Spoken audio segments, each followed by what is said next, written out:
In today's video, we're going to talk about Rebel Moon, Zack Snyder's next movie on Netflix coming out later this year called Rebel Moon. I was invited to the red carpet UK premiere earlier this week on Thursday.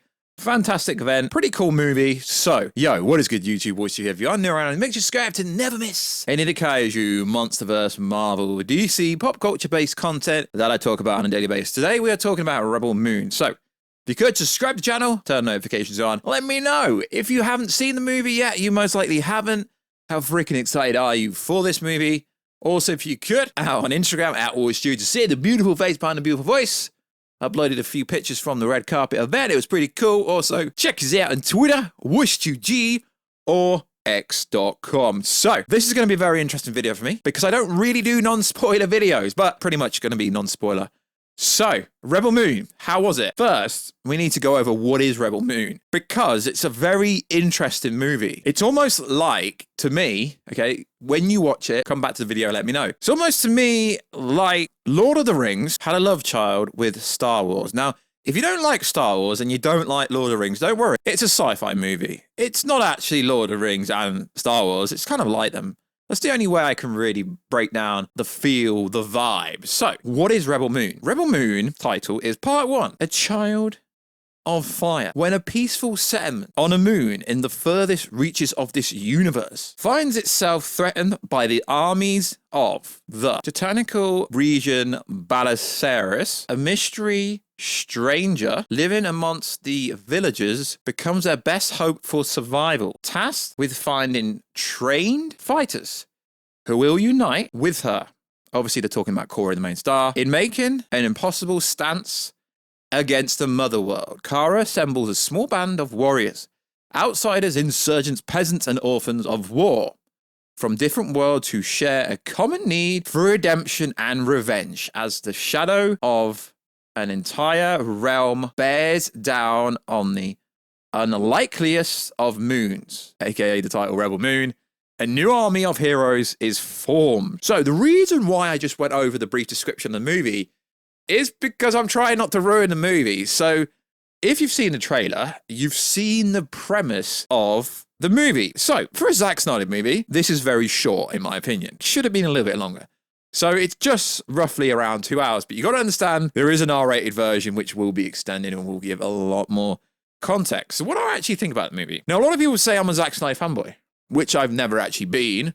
I just like his work. So throughout this movie, you can tell it's a Zack Snyder movie. Since his days in 300 and the Snyder Cut, Zack Snyder loves his slow-mo scenes. And in this movie, they're really effective. His style of cinematography, his style of the certain angles and shots that he uses. Although this is a female-led movie by Korra, aka Sophia, there is a lot of other males in this movie. Now, I already know what is the criticism going to be for this movie. There is going to be so many people saying it's woke. It's not. There's a few females in this movie. Yes, Korra is essentially the main star, but it's a very heavy male-led cast. Don't get me wrong. There is other females in it. Nemesis is a badass. Astrid, badass.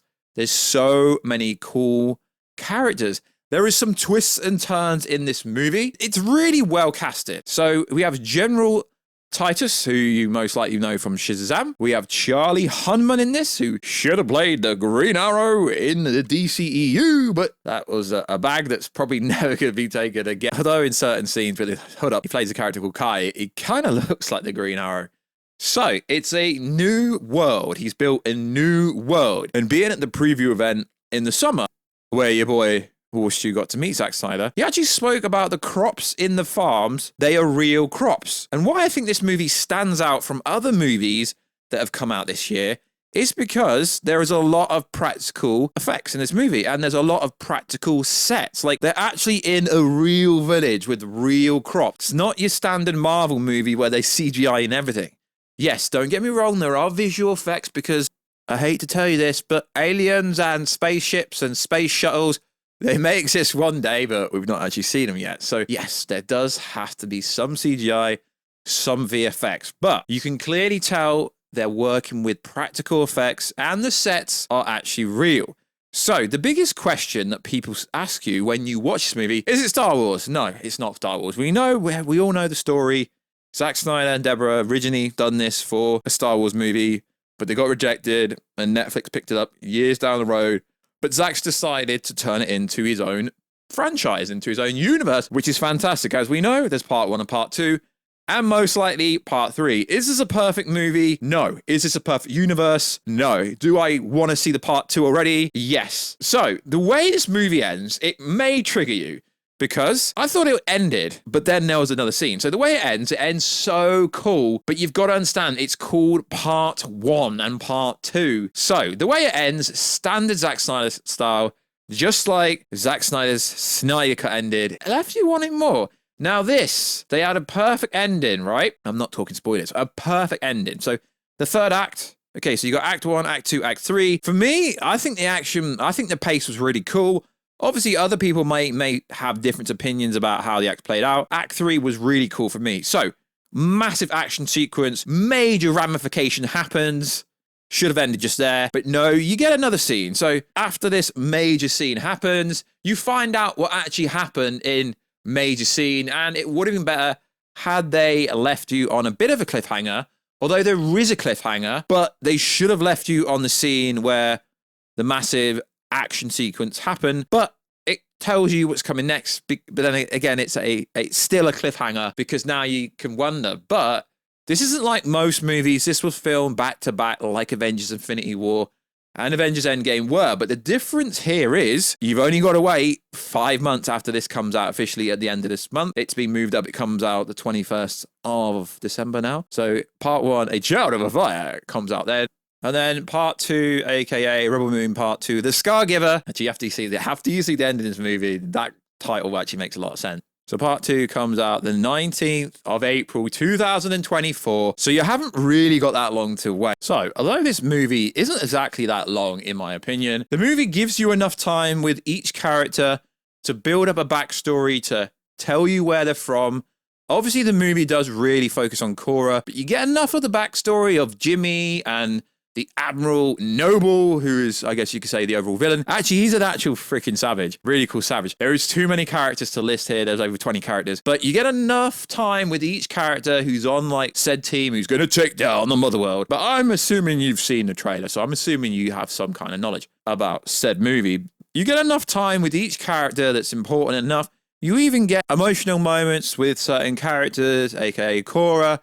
You get to find out why she's rebelling against the Motherworld. You get a backstory of, obviously, Cora's got a bit of a backstory with Admiral Atticus Noble. So you know enough about the story by the end of the movie where it will leave you wanting more of said story. And the problem with most movies have in the 21st century is they don't really get you invested.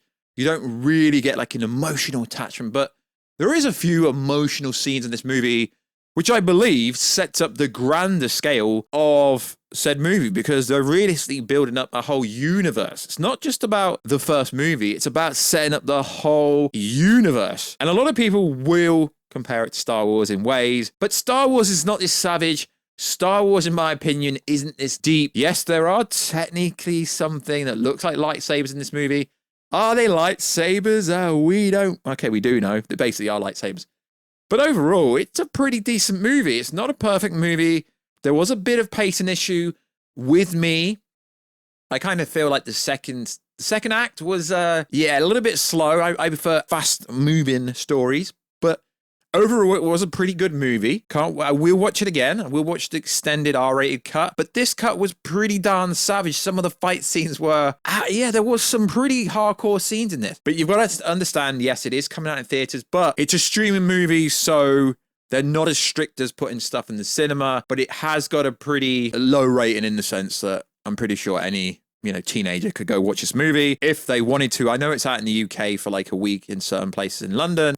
And it's also limited screen time in America as well. I haven't really got any negative comments about this movie, other than a few of the VFX shots were a bit wonky, but that's really nitpicking. I really judge a movie on, was it good? Did I enjoy it? I don't give anything a number or an A or a B or a C or a 0 or a 10. I don't really rate movies like that. I rate movies on, was it good?